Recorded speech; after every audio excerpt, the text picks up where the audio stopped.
Hello and welcome back. This is the final lecture of week one. So I'll try to keep this one relatively brief because I know I'm giving you guys a lot of material here in the first week. We've already had a couple of introductory lectures. I hope you found those helpful, especially the stuff about key film elements. I hope you guys use some of that stuff in your future work. And obviously, we have a movie to watch and two chapters from Pearson's book, although Pearson's a pretty easy read, like I've said, and most of those chapters are pretty short. So before we jump into Stranger Than Paradise and Jim Jarmusch, let me just make a quick note about movie screenings and how we are going to watch the movies. I'm still waiting for a little bit more feedback from the majority of you. I've only heard from two so far, and this is Thursday of week one as I'm recording this. So I would like to hear from the rest of you about any screening preferences that you might have. If you have a particular day in mind, let me know.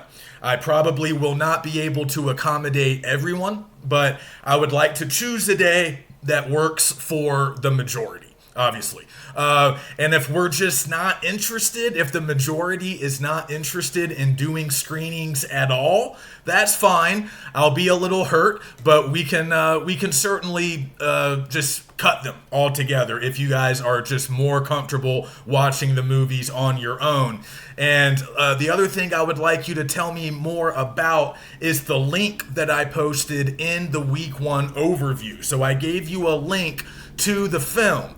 And I just want to know if that works, because on my end, it looks fine, but I have a subscription to the Criterion channel.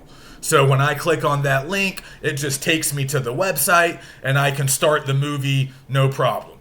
But for those of you who don't have a subscription to Criterion, I'm just not sure if that link will work. If it does work, great. That might be what we do for the rest of the semester. But if it doesn't work for a lot of you, then we might need to think of some alternatives. So just let me know, get in touch with me, and we can sort of get on our regular schedule beginning in week two.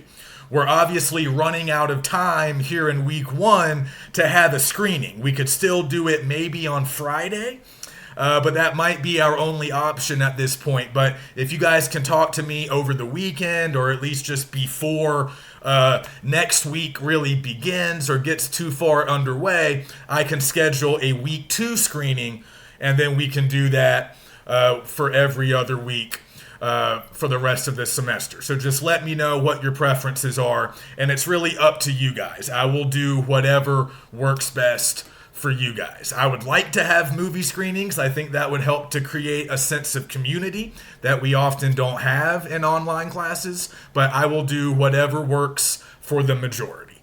So just let me know.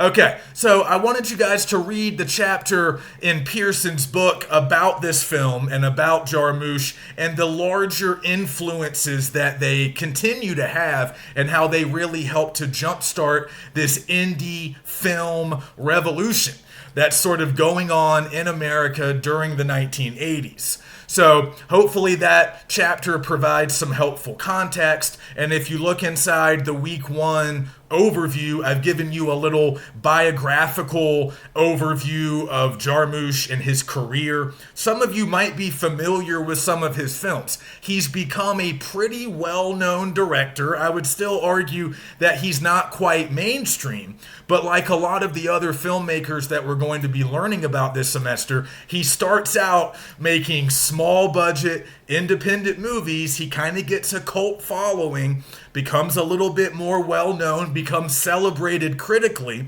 and then before you know it, he's directing bigger movies with much, more well-known Hollywood actors, bigger budgets. He eventually gets kind of incorporated into the studio system. He's making movies for big Hollywood studios, and even though they're not blockbusters, right, he's not a household name by any means. He becomes prominent, successful, and at least closer to the mainstream than where he was when he started back in the 80s. And we're going to see similar trajectories when we look at Spike Lee, Kevin Smith, Quentin Tarantino, and a lot of the other directors that we're studying this semester. So Jarmusch kind of gives us a little bit of a roadmap, and we're also going to talk about how he inspired a whole succeeding generation of aspiring filmmakers, indie filmmakers in the States. So Pearson does a nice job in the book of sort of detailing the initial reception of Stranger Than Paradise when it first debuted back in 1984. So as he says, initially this movie it just consisted of the first act, the New York City act, when Ava comes to stay with Willie, and we see the evolution of their prickly but kind of charming relationship as they slowly grow on one another. But that was the whole movie. It was a short film. And only later did Jarmusch expand it. He got some European funding, and eventually it debuted at the Cannes Film Festival in France. It was a big hit there, and ended up doing pretty well in terms of its overall gross. I think it pulled in like $2.5 million in the States, and considering what a shoestring budget it was shot on, that's actually pretty good. It also became successful internationally, particularly in France and Japan, and that starts a trend once again for Jarmusch and a lot of indie filmmakers, kind of similar to what we see sometimes with literature as well. A lot of American writers and filmmakers actually become popular overseas in some cases before they become popular here in the States. But Jarmusch, and I think Pearson mentions this, Jarmusch is very much influenced by European art cinema.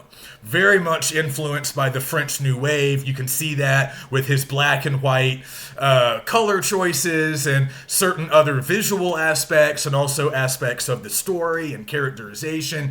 And as Pearson talks about in these early chapters, European art films were a big deal in the underground / independent cinema world of New York City in the 70s and 80s. And Jarmusch is very much a part of that world. He is very much a hipster, very much part of that sort of underground scene, but he has a little bit of an interesting take, a little bit of an interesting background, I think, because as I mentioned in the module, he studied literature at Columbia University in New York City, and then he went to film school at NYU. And while there, he served as an assistant for the famous director Nicholas Ray, who was nearing the end of his life by that point. But he was well known for making like Rebel Without a Cause back in the 50s, starring James Dean. So he was a well-known director from sort of a previous era. And Jarmusch worked under him as an assistant, and Ray was kind of an inspiration, encouraged Jarmusch to make his own movies. So again, Jarmusch is coming out of the exact scene that Pearson is describing in these early chapters. And again, this movie really kind of made its bones at the Cannes Film Festival, where it won, I think, like the number one prize, at that particular festival, and then it found a following back in the States. So let's talk about some of the reasons why it was and continues to be so influential. Number one, it was made on the cheap. And that's common, right, with independent films, particularly from this era. There's that real DIY aesthetic, right? Do it yourself. Not a lot of money, and not necessarily a lot of equipment, not a lot of professional actors. That's another thing that we notice, in addition to sort of minimal camera movement, very cheap set design. We also have a lot of on-location shooting that we can notice, but also Jarmusch casts non-professional actors. And I wanted to talk a little bit about our three leads. John Lurie, who plays Willie, Richard Edson, who plays Eddie, and then Esther Ballent, who plays Ava, Willie's Hungarian cousin, who is immigrating essentially to the U.S. So none of them were really actors, at least not professional actors, when they were cast in this movie. Both Lurie and Edson were musicians. And Jarmusch kind of was too. I don't think he was a particularly gifted musician, but Jarmusch was kind of loosely involved in the punk rock scene that was also kind of burgeoning in New York City in the late 70s and the early 80s. He played in some bands. He sometimes compares filmmaking to punk rock. He kind of remains a bit of a music aficionado, and he knew Lurie and Edson from the music scene. They had probably played in some of the same venues. They knew each other. So what's interesting, though, is both Lurie and Edson went on to become fairly mainstream actors. I mean, they appeared in some much bigger films later in the 80s and even into the 90s. So Lurie would later appear in Paris, Texas, which is a well-known movie directed by Wim Wenders, a German filmmaker who Pearson talks about a lot. Wenders is another one of these European filmmakers who was really fascinated by the U.S., like a lot of the French New Wave figures were as well. But Wenders served as an influence for a lot of U.S. indie directors. And Pearson spent some time with him and actually works with him a little bit. So you might be somewhat familiar with Wenders. And Paris, Texas was one of his big sort of breakthrough successes in the States. So Lurie appeared in that. He also appeared in The Last Temptation of Christ, directed by Martin Scorsese. And then Richard Edson appears in a lot of movies. You've probably seen him before. He was in Platoon, directed by Oliver Stone. And he also appeared in Do the Right Thing, directed by Spike Lee. And of course, we're going to watch that movie later in the semester. So we are going to see Edson again. And then Esther Balint is Hungarian, and she was I believe, a violinist. She's like a classically trained musician. I believe she plays the violin, but she was also involved in avant-garde theater, both in Hungary and in the U.S. So she was already in New York City doing some theater work, but I don't think she had any film credits to her name before Jarmusch cast her in this. And I'm not sure if Lurie or Edson did either. They might have had a few small roles previously, but in many ways, this movie kind of launches the acting career of all three of the leads. But Balint, like the two guys, she would go on to appear in a lot more mainstream stuff, both movies and TV. She would later appear in Miami Vice, the very popular 80s TV show. She was later in the show Louis C.K.'s show. Back when it was still on the air. She played a love interest of Louis at one point, which makes us probably feel a little icky now. But so she's had a pretty long acting career as well, but I think she continues to perform also as a musician. So kind of interesting that all three are musicians. All three weren't really professional actors, but they seem pitch perfect, at least I think, and a lot of critics thought at the time that they were really pitch perfect in those roles. Lurie has a really interesting, kind of ineffable charm to me. I can't really describe it or explain it. He kind of plays a jerk, right? I mean, Willie's not... At least to me, he's not a super likable character. He seems rather selfish. He's kind of surly. He doesn't treat Ava very well, at least not initially. But it is sweet to kind of see how she wins him over, largely through theft. Right? The first moment where he seems to really appreciate her or respect her is when she tells him that she stole some like cans of soup or some other like canned goods. And he seems to like that because what we learn about Willie and his friend Eddie is that they're hustlers. Right? They're kind of small-time gamblers. We see them, pulling a con at a card game. We see them betting on horses and dogs. dogs. So they're hustlers. They don't seem to have like real jobs. They just seem to have a various sort of borderline illegal money-making schemes. So once he realizes that Ava might be a little bit street smart as well, that seems to win him over. But initially, he's very unfriendly. He doesn't really do anything for her, and he doesn't want to include her in anything. But Lurie he pulls it off somehow. He has kind of an innate physical grace. He's a tall guy. He had been a basketball player in high school back in Minnesota. He's from, I think, the Twin Cities originally. So he kind of has this like languid sort of, effortless kind of physical grace. I like the clothes. I think everything is perfect in terms of how they have created that character. Not especially likable all the time, but compelling. He sort of captures your attention, captures interest, and maintains it throughout. So again, Jarmusch has a real eye for talent.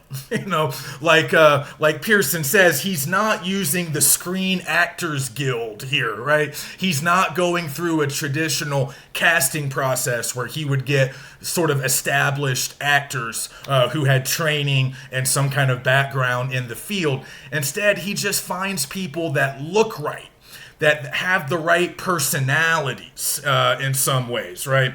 Like Pearson says, the three of them were the characters, and the characters were them. Talking about all three leads. So in many ways, all three of them are playing characters that are at least somewhat based on their real-life personalities or personas. So then when we look at Richard Edson as Eddie, he's kind of this goofball. I don't know. He seems a lot more affable, a lot more friendly, good-natured, and easygoing compared to Willie. But at first, we're not so sure about him. He takes an interest in Ava, which we're not sure how to interpret that. It seems maybe borderline creepy at first. And I do think he is kind of romantically interested in her, but he never really acts on that in any particularly overt way. He seems like kind of a sweet guy. At first, I don't know, Edson has a knack for playing characters that at first seem a little bit, for lack of a better word, maybe a little slow, like maybe they're not quite playing with the full deck. But then as the film unfolds and as the character becomes better known, you realize that's not quite the case. He's just kind of an oddball. He's just kind of a weird, funky guy who kind of just goes with the flow. But he does have some initiative, and he does have some ideas and some schemes of his own. As we find out in Florida, his schemes don't always work out, but obviously he and Willie are good friends. They're kind of partners, right? They're hustling partners, and they have kind of an interesting interplay, as do Willie and Ava. I think Ava really kind of makes the movie, though. As good as Lurie and Edson are in their roles, I don't think the movie works without Ava and her very unique personality. Doesn't say a whole lot, kind of circumspect, kind of taciturn, but there are those wonderful moments where we kind of see her smile, or we see these aspects of her personality shining through. Those rare moments where she does kind of show some emotion or some affection for these two guys. And Willie's kind of the same way, right? He's not a very effusive person. He doesn't seem to emote very much, but we have those moments where we can tell that he's beginning to like Ava. Ava's beginning to like him. And those are really nice moments. I think Jarmusch and the actors all really do a great job of sort of bringing those moments to life. So that would be influential for a lot of other filmmakers that would come later, sort of thinking outside the box when it comes to casting decisions, getting non-professional actors and coaxing really good performances out of them. So that was influential as well. But also Jarmusch's visual style. And I talked a little bit about this earlier, but as we probably noticed, the camera does not move very much here. We have a lot of stationary shots and a lot of long takes. And those are pretty typical aspects of Jarmusch's visual style, and they really haven't changed all that much over the years. Now, of course, as he's begun to make bigger budget movies with Hollywood actors, bigger audiences, yeah, he does speed things up a little bit. He streamlines things a little bit, but he hasn't totally departed from his initial visual style. So there's a lot of things to be said about it. For one thing, it's actually cheaper in a lot of ways to adopt this kind of visual style with a lot of these stationary shots, not a lot of movement. That actually is cheaper in terms of overall production costs. That means fewer setups on set. That means fewer shots, right? Less equipment necessary, less manpower needed in the form of grips and other guys that have to pull the dolly or, do other technical work. But we should also keep in mind, so yeah, it's cheap, it's easier to pull off, and it seems to match the thematics of the movie. This is a movie that's very much about loneliness and a sense of ennui, a sense of listlessness and sort of feeling adrift, and long takes and those slow fades to black that we see throughout, those kind of lend themselves to those types of emotions. So I think thematically the visual style works very well. The sort of desolate urban environments that we see early in New York and then later in Cleveland. And then even when we're in Florida, a more sort of idyllic setting, there remains that kind of desolation, that sense of nothingness. And of course, the black and white color scheme also assists in that. But yeah, I think the visual language corresponds to the thematics and the larger ideas that Jarmusch likes to explore in many of his films. But then there's also the practical part of it, right? It's cheaper this way. But I also want to just point out that there is an obvious, there's an apparent simplicity and sort of minimalism here, visually, that does influence and sort of, appeal to aspiring filmmakers who don't have a lot of money, who maybe don't have a lot of technical expertise. Kind of like what Kevin Smith says in that dialogue with Pearson after the Jarmusch chapter, where he says, yeah, you watch this movie and you feel like I really could make a movie myself.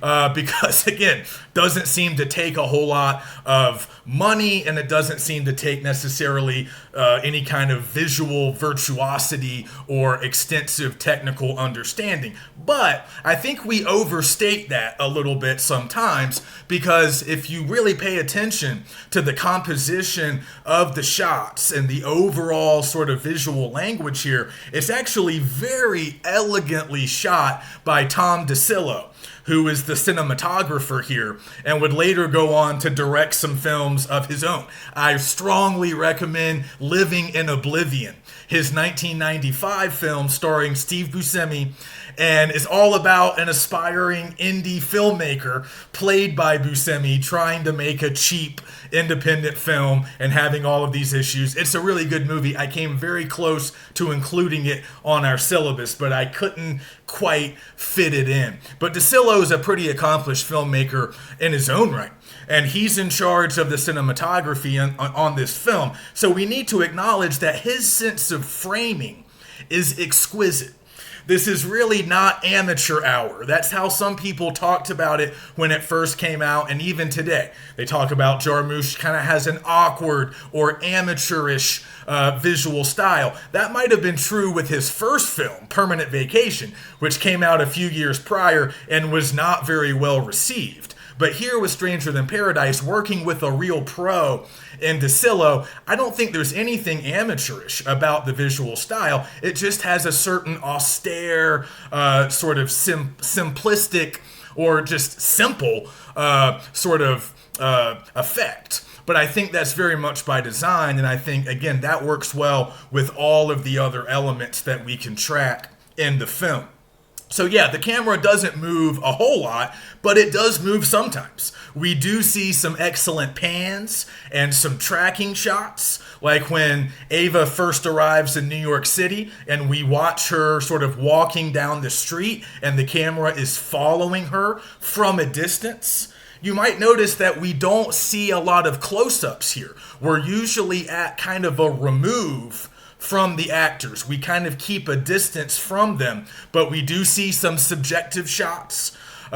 We do see some movement, and we always see great composition within individual shots. A great sense of framing, great use of color. So there's actually a lot to dissect here visually. I think we do the film a disservice if we say that it's shot simply in a easy amateurish way. I don't actually think that's accurate. And a lot of the film's power, I think, and a lot of its rewatchability comes from the fact that while it initially appears to be very simple, there's a lot more going on than maybe we realize on our first viewing. But we can also see other aspects of Jarmusch's distinctive style that are still present, still evident, still very much at work in his movies even today. So a carefully orchestrated soundtrack. Jarmusch cares very much about music, the music in his movies. So we see that here, and actually John Lurie, I think, composed the soundtrack for this movie, again, being a musician himself. But we also get the repeated use of the Screamin' Jay Hawkins song, I Put a Spell on You, which serves as a motif, a sort of recurring feature in the film, and it gives us some nice comedic material because Willie does not like the song, but Ava obviously does, so we get some fun associated with that. But also this sort of deadpan comic style that is very much Jarmusch's trademark as much as anything, as much as stationary camera shots and a focus on music. The deadpan comedic style has stayed with him in all of his movies. And I wouldn't say all of his movies are necessarily comedies first and foremost. I think this one is. Like I say, most of his movies are characterized as comedies, but I think sometimes Jarmusch kind of defies easy genre classification. Most of his movies are funny. To some extent or another. I think this one is very funny. It actually, before I watched it before the class started, before the semester started, it had been a while since I had last seen it, and I had forgotten just how funny it was. It actually made me laugh out loud several times. Jarmusch isn't always a laugh out loud kind of guy. Sometimes it's a little more subtle. Sometimes it's a little more of a chuckle or sort of a knowing look is perhaps how the humor gets manifested in the audience. But this movie actually made me laugh out loud several times. So I think he's always funny.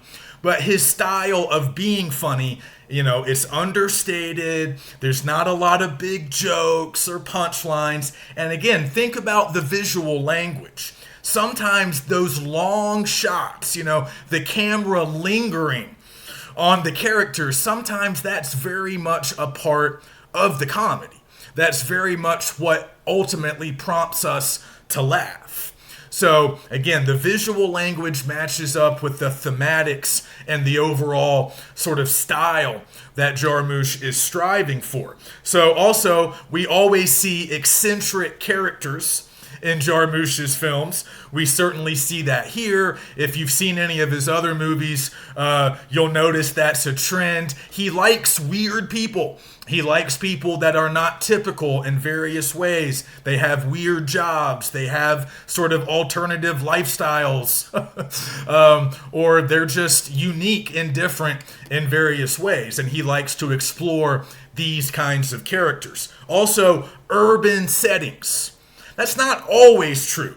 A few of his movies do depart from the urban background, the urban setting, but here certainly we have two different desolate urban locales first New York City. And this is sort of like pre-gentrification New York City, right? This is 1980s New York.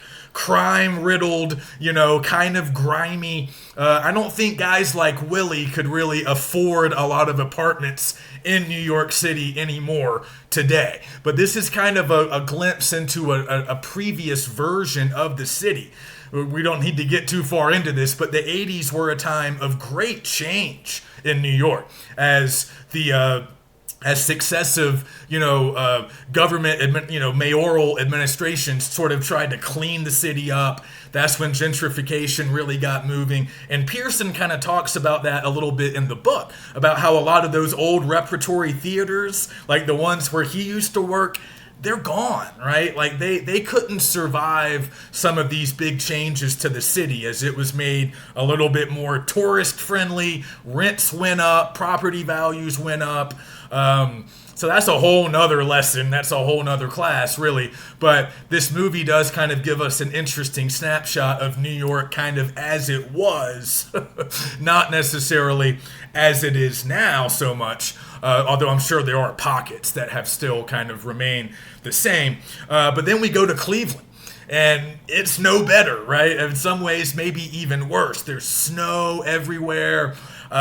It feels sort of like we're in a dying sort of hellscape. It almost feels dystopian in some ways. A combination of the weather and the sort of industrial backdrop as they drive in. We see factories, we see, smoke, being pumped into the air. And Jarmusch is very interested in decaying urban environments. One of his more recent films starring Adam Driver is called Paterson, and it's set in Paterson, New Jersey, and it's very much kind of a love letter to the city, which is kind of industrial and grimy and has kind of gone through some hard times, but Jarmusch kind of finds some beauty in it. I'm not sure if that's necessarily what he's doing here, but he's definitely showing us desolate urban landscapes, and he's showing us characters kind of struggling to find a purchase within these places, within these kind of unforgiving environments. So I think that's important to notice as well. Also, we kind of get sparse dialogue, right? These characters, they don't really talk a lot. They do have conversations. Sometimes they say funny things, but by and large, they spend a lot of their time together not talking. And this is, again, where Jarmusch kind of diverges from more mainstream filmmakers. He likes those silent moments. He likes those times where the characters aren't talking. They're just looking around, or they're playing cards, or they're walking, or they're driving. He doesn't run away from those silent moments. And if you think about a lot of sort of popular mainstream Hollywood movies, we don't get a lot of those. If it's not a fight scene or a sex scene or some kind of important exchange of dialogue, we're cutting right past it, right? We're moving on to the next moment of action. If it's not going to advance the plot, or it's not going to titillate us or scare us in some way, a lot of modern directors in big budget movies, they just don't have time for it, right? But Jarmusch does. Jarmusch likes silence. He likes awkwardness. He likes those moments where ostensibly people aren't really doing anything, but it's kind of the way I feel about the great sitcom Seinfeld. People always say, oh, it's a show about nothing ever happens, but that's not really true, right? Things happen, right? I mean, how many days does any person have where literally nothing happens? You have to do stuff. You have to eat. You have to go to the coffee shop and get lunch with your friends. You have to, talk to people. It might be banal. It might be kind of slice of life realism. Nothing momentous. Nothing super important happens, maybe. But stuff happens, right? Stuff happens in this movie. They travel, they go to different places, they go to the movies, they hang out with, Aunt Lottie, things happen. but they're the things that are more characteristic of just everyday life, not necessarily characteristic of what we're going to typically see in the movies. But that's where Jarmusch diverges from a lot of other filmmakers. He likes those quiet moments, those innocuous, kind of everyday, banal moments. There's a lot we can learn in those moments. We learn about characters. We learn about setting. And sometimes there's great humor to be had, even in those small, kind of throwaway, nothing's happening kind of moments.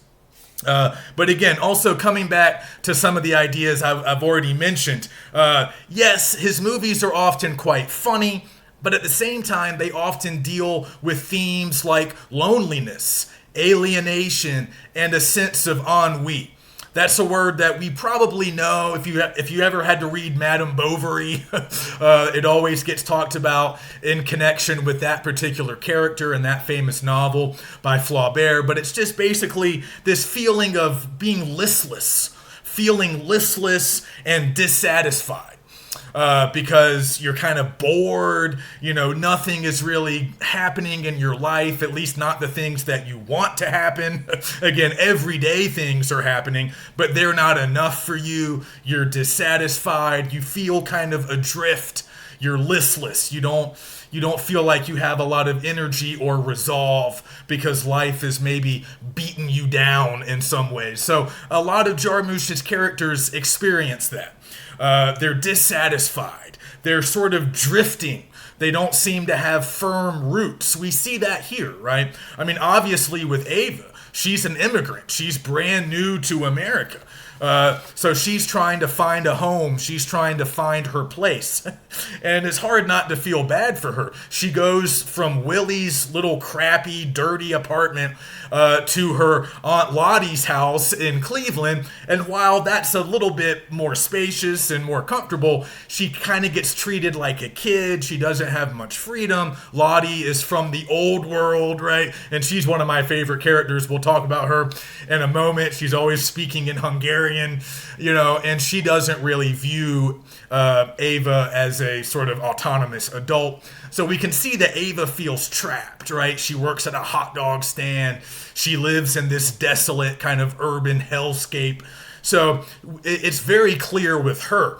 But even Willie and Eddie, who have homes, obviously, in New York, look at how easy it is for them to just pick up and leave, right? They borrow Eddie's brother-in-law's car with apparently no immediate plans to return it. But again, they're hustlers, they're gamblers, they cheat people for a living, right? So they do have kind of a questionable moral stance, but they also seem rootless, right? They don't have families, it doesn't seem like. And early on, we even hear Willie tell Lottie, I don't even consider myself a part of the family, right? He always tells her to speak in English. He doesn't want to be associated with his Hungarian roots. But he doesn't seem to have another family to belong to. He doesn't seem to have many people that he's close to outside of Eddie. And similarly, Eddie doesn't seem to have a lot of firm connections outside of Willie. So these are characters who are adrift. They're looking for something. It's not immediately clear what it is that they're looking for. They can't quite articulate it. But Florida, the paradise of Florida, seems to symbolize some kind of hope, some kind of fresh start. Let's go somewhere where it's warm. I once heard this film described as hinging, like the whole action, the whole sort of, plot advancement hinges, according to this one critic that I read years ago, on these characters wanting to go somewhere where it's warm because they're tired of the Cleveland winter. And it's like, yeah, on a certain level, that's true, right? They are tired of the snow and everything's frozen and everything sucks. And Florida seems like a nicer, more fun place. But that's obviously symbolic, right? I mean, it's not just the characters trying to go on a vacation. Florida represents something. It's not just a warm climate. It's not just the beach. It's not just an opportunity for Willie and Eddie to gamble. Although it is all of those things, it's also an opportunity for something new, something different, something better.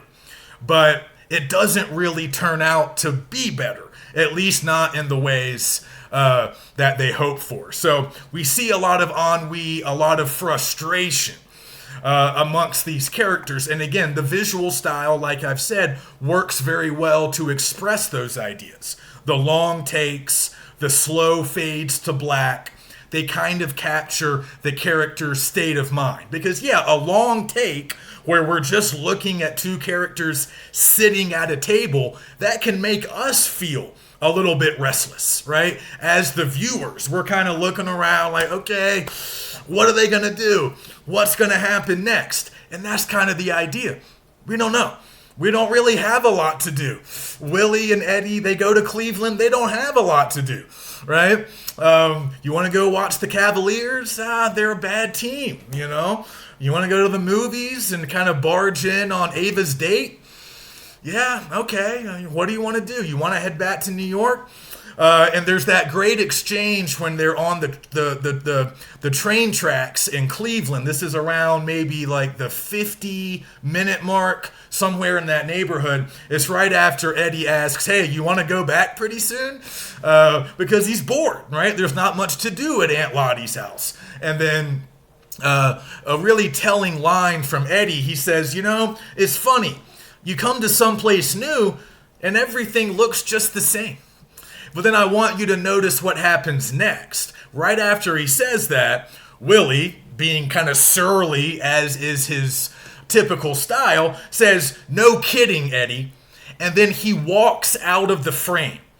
He walks out of the frame, and for a moment we just look at Eddie standing alone in the snow next to these train tracks. Again, this very sort of desolate environment, and then we cut to the next shot. But that's a very important moment. Not only does it kind of signal the loneliness that all of these characters at various times are feeling, but Eddie's seemingly simple statement that seems to draw nothing but ire from Willie is actually kind of profound, and it actually kind of speaks to what the movie is largely about, I think. Right?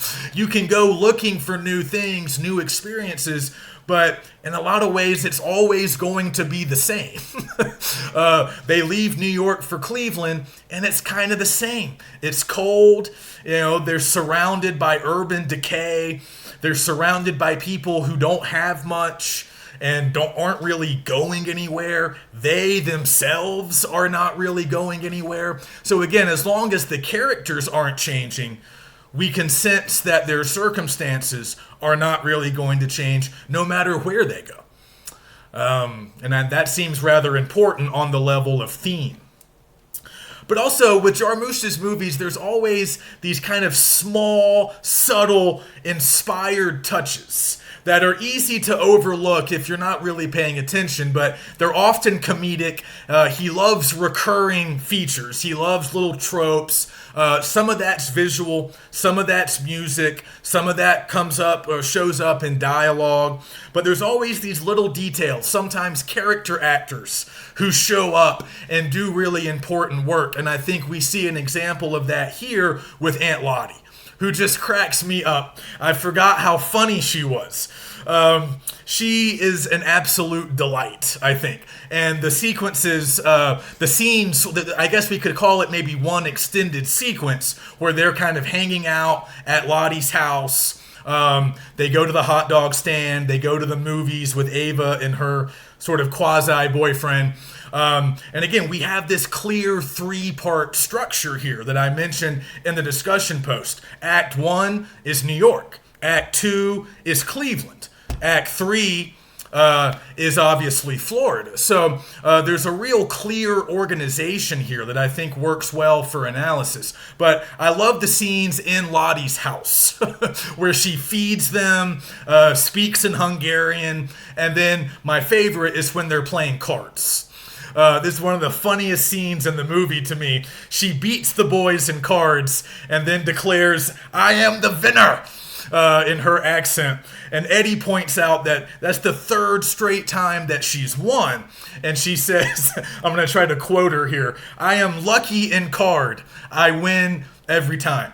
And it's just her delivery of those lines, just her whole presentation cracks me up. And I love how the two guys interact with her. Willie, as he often is, he's bored. He always is kind of slouching, seems distracted. He doesn't really seem to pay that much attention to Lottie, other than to occasionally tell her to speak in English or to express annoyance at her. But Eddie seems to genuinely like her. Like, as they're leaving at the end of that scene, Eddie's like, "Can we play later? I want to actually win." He wants to keep on playing cards. And even before she declares herself the winner, Eddie turns to Willie. He's like, "This is a good game, huh?" And Willie doesn't even respond because Willie's often in kind of a pissy mood. But Eddie is kind of the opposite. He seems like a genuinely good-natured guy who can enjoy himself most of the time. But even Cleveland eventually bores him, right? I mean, he does want to leave, but he can find pleasure in little things. He finds pleasure in talking to Ava. And again, we might feel like that's kind of maybe sexual in nature, but then we see him enjoy Lottie's presence. We see him enjoy going to the movies. So we can sense that that's just part of his character, right? That's just the guy he is. Very different than Willie, but they kind of make a good team. And another moment, it's a little bit earlier, I think, when they go to the movies with Ava and this guy, Billy, who I guess she's dating, but it's kind of unclear. And notice, again, they don't really emphasize this. They don't have a big punchline about it. They don't sort of announce it in any way. But notice that Eddie is sitting in between the couple. And at one point, Billy extends the popcorn to Ava. And then as he's pulling it back, Eddie grabs it and takes a big handful for himself before Billy can pull it all the way back. So just little things like that. And then when they're dropping Billy off, right before he gets out of the car, or I guess as he's leaving, and Ava's like walking him to his door, Eddie calls out, "Thanks for paying for us too," which just always makes me laugh because, of course, they're not invited. It was supposed to be a date. They're going at Lottie's behest, and then they make Billy pay for them too, even though they have money, because they're hustlers through and through. So that says a lot about the characters. That's really a big part of how Jarmusch does characterization. That's how he does character development, is through those little subtle comic moments that almost feel like throwaways at the time, if you're not paying close attention. But if you are really locked in, you can see that not only are they funny, but they're also revealing a lot of important info. So just to kind of summarize, if we're thinking about Jarmusch's larger influence, again, think about the DIY approach, that low budget. Again, they shot this, according to Pearson, it only cost $110,000 to make them to shoot the movie back in '84. Now, of course, with inflation, that would equal more money today, but that's still a really small budget. And then when you consider that they ended up grossing $2.5 million, pretty impressive. So clearly, just from a practical standpoint, it was a good model to follow because of the way it was shot, the non-professional actors, and making a little bit of money go a long way. The European art influences are there as well, but I think Kevin Smith says this in the book, for a later generation of film brats, film nerds who didn't necessarily grow up in New York, or they weren't in New York during the 70s and 80s like Pearson, like Jarmusch. As Kevin Smith says, the European stuff, they didn't really watch that. They didn't really watch the French New Wave. They didn't watch Wim Wenders movies. That kind of belonged to an earlier generation. So for the more suburban future generations like Tarantino, like Smith, right? I mean, Tarantino watches everything. But Smith makes a good point where he's like, growing up in Red Bank, New Jersey, my understanding of European art film was filtered through Scorsese and Jarmusch and the American indie directors that I loved. I got my, European stuff from them. I didn't necessarily feel the need to go to the original source. And Pearson, being the snob that he is, I think kind of gently chides Smith for that. It's like, oh, you got to watch Truffaut or whatever. But I think that's typical. Belonging to kind of the same generation as Smith, I can say, living in the suburbs, growing up in sort of cultural wastelands like Myrtle Beach, South Carolina, where I'm from. We didn't even have a museum there, much less an independent art house movie theater. So for us, we weren't watching the French and the German directors that influenced Jarmusch and that Pearson loved, but we could watch Jarmusch, and we could watch Spike Lee, and we could watch Scorsese, and later we could watch Kevin Smith and Tarantino. So, that was what influenced us. And my first experience with, not that you guys probably care a whole lot, but my first experience with Jarmusch was when I was probably a freshman in high school, maybe a sophomore. I had never heard of him. But my dad, who was a bit of a cinephile himself, he liked weird movies, offbeat stuff. He was a former hippie, so he liked counterculture kind of stuff. He brought home Ghost Dog, Way of the Samurai, which was a mid-90s film that Jarmusch did, starring Forrest Whitaker.